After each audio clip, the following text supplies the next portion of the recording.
When you talk about the best thing that I ever made, people expect this, complex procedure. Well, the truth is, this is one of the best things I ever made, and it's as easy as pie.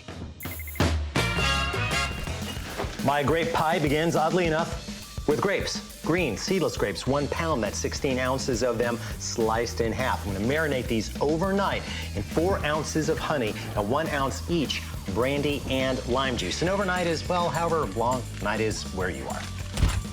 I soak the grapes in that to turbocharge them.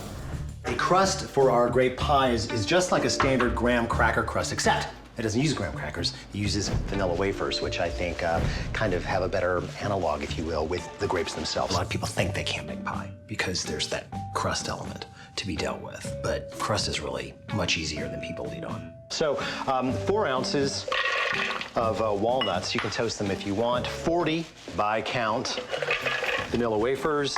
1/4 teaspoon of kosher salt. We're gonna grind that up and then add melted butter.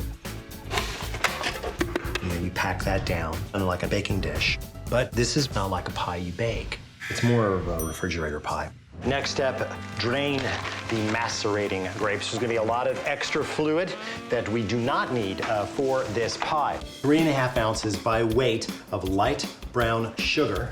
16 ounces, that's 1 pound, or conveniently 1 container like this of sour cream. And no, you can't use the low-fat sour cream. That would kind of just be ridiculous at this point. I never said that this was low-cal, I only said it was delicious. And a tablespoon of vanilla extract. Now you can whisk this or you can just stir it together with a spatula, but you do want to completely break down and dissolve the brown sugar, so take your time with this. All right, the drained, macerated grapes, the star of the show, go in. And just spread that on. And then this whole thing gets topped off with caramel. It's 6 tablespoons of unsalted butter, and stir in 5 ounces by weight of light brown sugar. So you get some of that molasses tang in it as well. Tanginess is really important in this dessert. At this point, I would say that we are at a boil, so I'm gonna time 60 seconds. And then after that goes on, although it seems like a small thing, Maldon salt. That is a kind of salt that is extremely crunchy, very big kind of pyramid shape, so that all that sweetness gets balanced by the crunch of this salt. Believe me, this is a step you do not want to skip.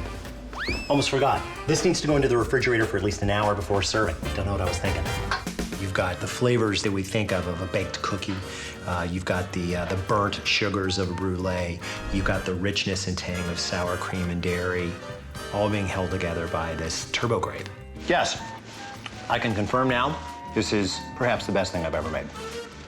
Ever.